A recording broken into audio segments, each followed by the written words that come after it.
bláznivej rakety. My sme tá posádka, čo ide sem. My sme tá výprava z mačacej planéty, čo sa chce pochváliť, že pozná zem. Hľadáme na zemi, hľadáme vás, nech je nás priateľov pod slnkom viac.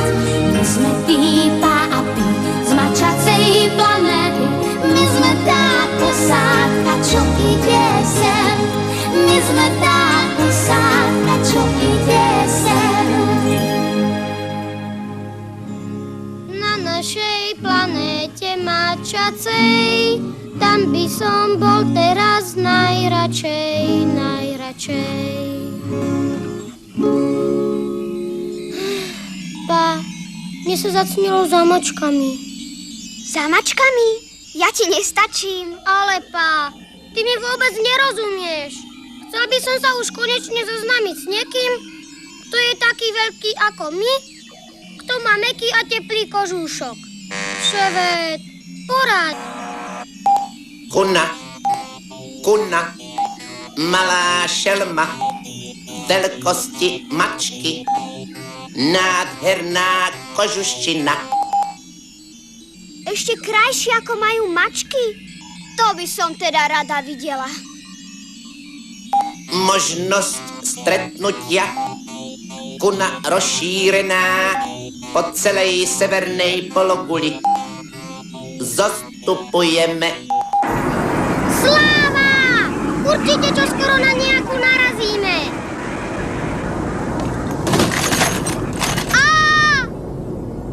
Už sme narazili.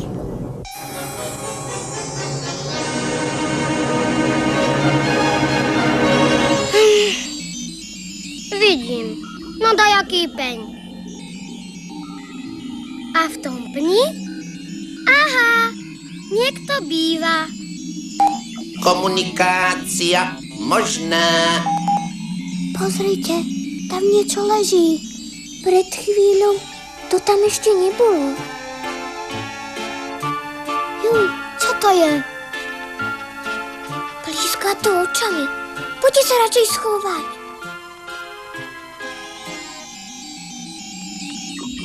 Prečo sú také vyplašené? Veď sú to šelmy. Tak čoho sa boja? Kuny sú veľmi ostražité. Registrujú v okolí každú zmenu, každý nový predmet. Nie je ľahké chytiť ich do pasce.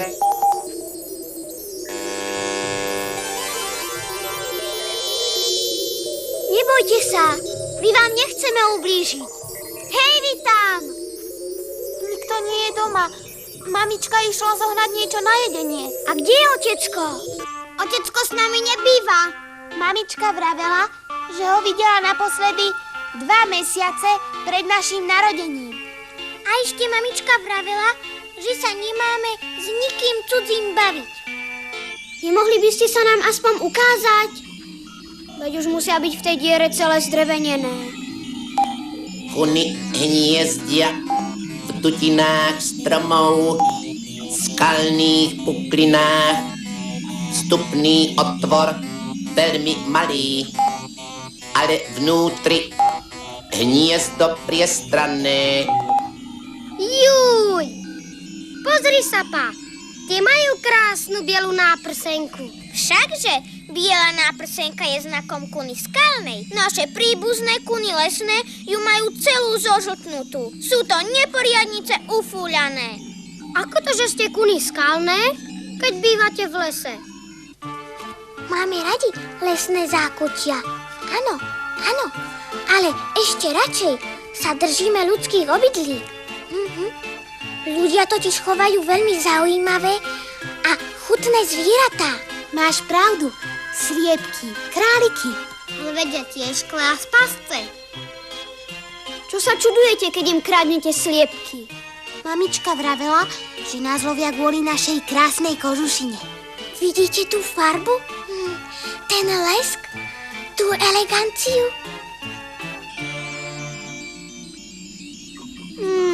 Nie je to zlé, ale ani nič zvláštne.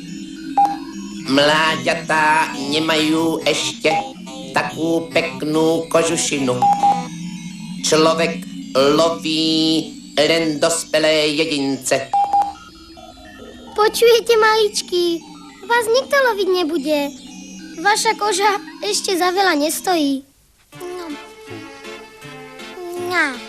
Lenže keď mamička zatrhne 10 alebo 20 sliepok, človeka pochytí naraz taká zúrivosť. A to vy dokážete zožrať 20 sliepok naraz?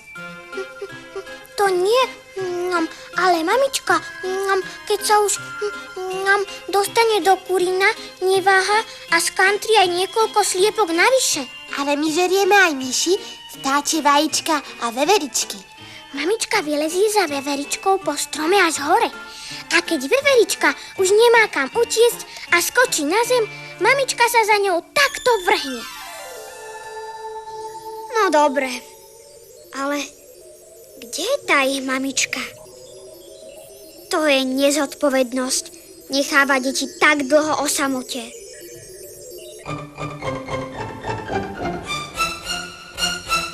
Keď je stará kuna hladná, je to zlé, je to zlé. Kto si v noci nedá pozor, toho zje.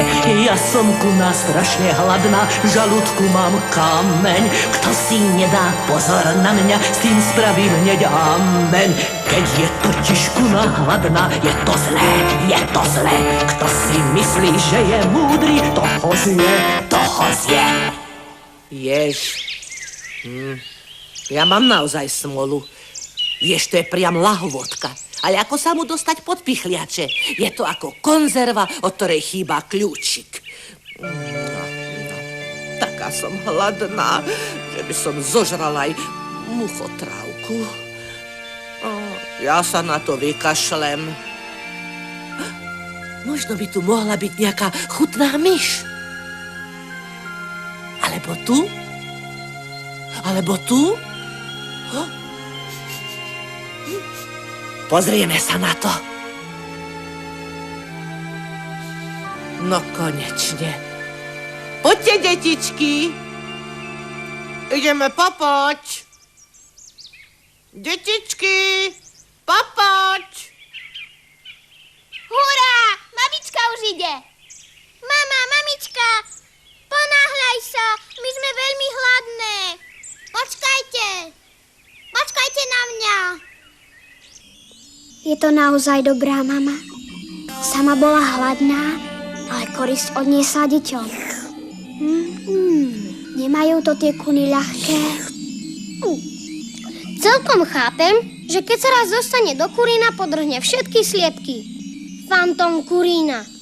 A ty si zase, ako sa pozerám, fantom našich zásob.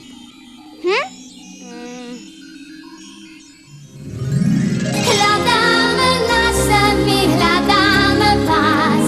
Nech je nás priateľov pod slnkom viac. My sme Pípa a Pí z mačacej planéty. My sme tá posádka, čo prišla sem. My sme tá posádka, čo prišla